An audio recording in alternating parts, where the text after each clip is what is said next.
So hello friends, welcome back to this new video. आज की इस वीडियो में हम रिवीजन करने की सबसे बेस्ट और भरोसेमंद स्ट्रेटजी को जानने वाले हैं, जिसका यूज खुद टॉपर्स भी करते हैं और खासकर टॉपर्स सजेस्ट भी करते हैं। यानी कि आपको टॉपिक कवर करने के बाद रिवीजन किस तरीके से करना है, आज की इस वीडियो में हम ये जानेंगे, न कि रिवीजन करना इंपॉर्टेंट है ये। तो चलिए बिना देरी के करते हैं वीडियो को स्टार्ट। सबसे पहले आप ये अच्छी तरीके जानते हैं कि कोई भी टॉपर हो, कोई भी व्यक्ति हो जिसने एग्जाम क्रैक किया हो, वो हमेशा ही रिवीजन को सभी लोगों को बताता है। तो आई होप आपको पता होगा कि ये रिवीजन करना कितना इंपॉर्टेंट है। सबसे पहले हम ये जानते हैं कि वीडियो किन के लिए इंपॉर्टेंट या किन के लिए जरूरी होने वाला है। तो सबसे पहली बात, ये वीडियो उन सभी के लिए इंपॉर्टेंट है जो कि गवर्नमेंट एग्जाम या किसी भी तरीके के एग्जाम की तैयारी करते हैं, फिर वो चाहे बोर्ड हो, चाहे ग्रेजुएशन का हो, चाहे गवर्नमेंट एग्जाम हो, चाहे कोई वनडे एग्जाम हो, खासकर यूपीएससी के लिए तो और ज्यादा इंपॉर्टेंट हो जाता है। तो आई होप आपको समझ में आएगा, क्योंकि आप जानते हैं जब भी आप किसी एग्जाम की प्रिपरेशन करते हैं तो उसमें टॉपिक को कवर करने के बाद रिवीजन करना जरूरी होता है। इसीलिए ये वीडियो हर तरीके के एग्जाम के लिए इंपॉर्टेंट होने वाला है, आप चाहे किसी भी एग्जाम की तैयारी करते हो। तो आई होप आपको क्लियर हुआ होगा कि क्या ये वीडियो आपके लिए है या नहीं। इसके बाद हम समझते हैं अपनी स्ट्रेटेजी को हम एक एग्जांपल के थ्रू समझ सकते हैं। मान लीजिए आपने कोई टॉपिक क्लियर किया, यानी कि मान लीजिए आपने एक टॉपिक, हमने ए माना, ए को कवर किया पूरी तरीके से, इसको पढ़ा। अब यहाँ पर पॉइंट ये है कि बहुत से लोग कहते हैं टॉपिक कवर किया, उसके बाद आपने एक रिवीजन किया, उसके बाद फिर आपने दूसरा रिवीजन किया, उसके बाद फिर आप एमसीक्यू या मॉक टेस्ट सॉल्व करेंगे, उसके बाद जो प्रॉब्लम आएगी उनको आप फिर से देखेंगे और उसके बाद फिर से रिवीजन करेंगे। यहाँ पर 3-4 बार रिवीजन प्लस 1 बार एमसीक्यू। मैं ये नहीं कह रहा कि ये गलत है, बिल्कुल अच्छा तरीका है, लेकिन आज इस वीडियो में हम थोड़ा डिफरेंट तरीका देखने वाले हैं रिवीजन करने का। वो तरीका क्या होगा, मान लीजिए आपने सबसे पहले टॉपिक ए, या ये हमारा टॉपिक है, टॉपिक ए, इसको आपने कवर किया पूरी तरीके से कंप्लीट, या 4-6 घंटे लगाकर जो भी टाइम लगा उसको आपने कवर कर लिया। अब यहाँ पर पॉइंट आता है रिवीजन का। तो टॉपिक को सबसे पहली चीज आपको बिल्कुल ध्यान से, यानी कि फुल कंसंट्रेशन के साथ में आपको उस टॉपिक को कवर करना है। कवर करने के बाद रिवीजन नहीं करना आपको, ना ही कोई दूसरा टॉपिक लेना है पढ़ने के लिए, नहीं।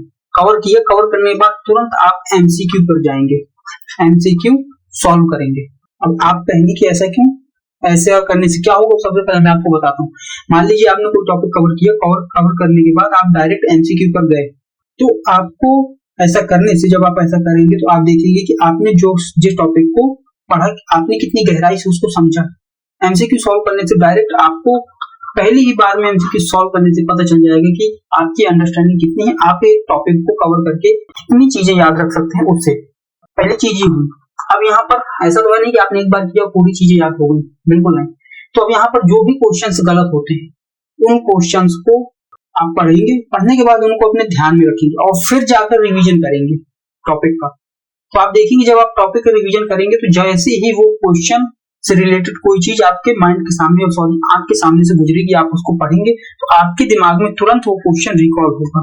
तो ऐसे में आपने उस चीज को टॉपिक में पढ़ते हुए कवर कर लिया, रिवीजन भी हो गया और साथ ही इंपॉर्टेंट पॉइंट भी आपको पता चल गए जो कि एमसीक्यू से बेस्ड थे।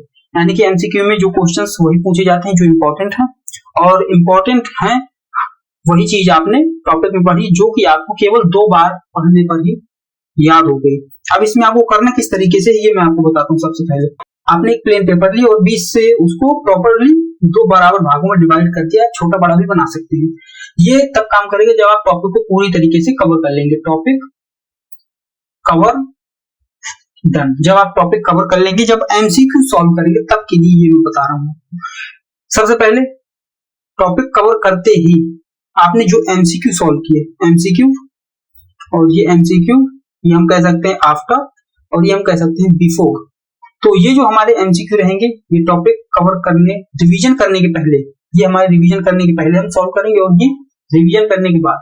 अब क्वेश्चन ये है कि यहाँ पर क्या एमसीक्यू के क्वेश्चन अलग होंगे? नहीं, क्वेश्चन सेम रहेंगे। हम केवल ये कि जैसे ही टॉपिक खत्म करेंगे उसके बाद जो क्वेश्चन सॉल्व करेंगे उनमें से जितने सही हैं उनको आपको यहाँ पर नोट डाउन करना है। लाइक मान लीजिए 10 क्वेश्चन थे आपके एमसीक्यू में, आपने देखा पहला आपका सही हुआ, तीसरा सही हुआ, दूसरा गलत हो गया, पांचवा सही हो गया। तो इस तरीके से आप करके 10 में से जितने भी सही होते हैं उनको आप लिखेंगे। लिखने के बाद अब आप जाएंगे कहाँ, रिवीजन करने टॉपिक का। अब आप फिर से रिवीजन करेंगे। अब रिवीजन करने के बाद आप फिर से सेम एमसीक्यू को सॉल्व करेंगे। अब आपने यहाँ पर देखा, मान लीजिए आपने यहाँ पर 5 क्वेश्चंस को सॉल्व किया था सही तरीके से, बिना रिवीजन किए, केवल टॉपिक पढ़कर। लेकिन अब आप यहाँ पर एक चीज ध्यान देंगे कि जब आप दोबारा एमसीक्यू सॉल्व करने जाएंगे रिवीजन करने के बाद, तो यहाँ पर आपके माइंड में एक अलग सी चीज होगी। वो क्या है? वो क्वेश्चंस जिनको आपने गलत किया, जब आप उनको करेंगे दोबारा, डेफिनेटली आपके माइंड में वो क्वेश्चंस हैं और आपके माइंड में, जब आप रिवीजन करेंगे तो रिवीजन करते हुए आपको उनका आंसर भी मिलेगा, जिससे आपका माइंड भी उस चीज पे फोकस करेगा कि आपने ये क्वेश्चंस प्रीवियस में पढ़ा हुआ है, आपको इनको सॉल्व करना है। इसलिए आप ज्यादा फोकस भी हो सकते हैं, फोकस भी कर पाएंगे अपनी रिवीजन में। तो यहाँ पर अगर आप ऐसा करते हैं तो आप देखेंगे कि यहाँ पर आपको लगभग 90 to 100% का सक्सेस रेशियो देखने को मिलेगा, यानी कि सभी क्वेश्चंस मैक्सिमम टाइम, ज्यादातर क्वेश्चंस सही होंगे। और ये आपको टॉपिक खत्म होने के तुरंत बात करना है, यानी कि ऐसा नहीं आपने आज टॉपिक कवर किया और कवर करने के 2 से 3 दिन बाद आप करें, नहीं।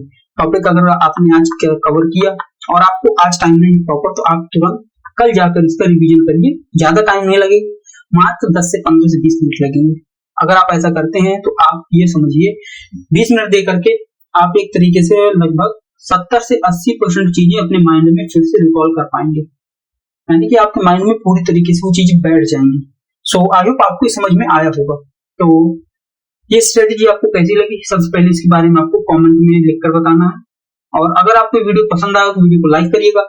चैनल पर पहली बार हो तो चैनल को सब्सक्राइब करके बेल आइकन को ऑल पे सेट कर लीजिएगा। और अगर आप चाहते हैं कि ये जानकारी आपके दोस्तों तक भी शेयर हो तो डेफिनेटली आप वीडियो को शेयर कर सकते हैं। तो मिलते हैं अगली वीडियो में। Thanks for watching.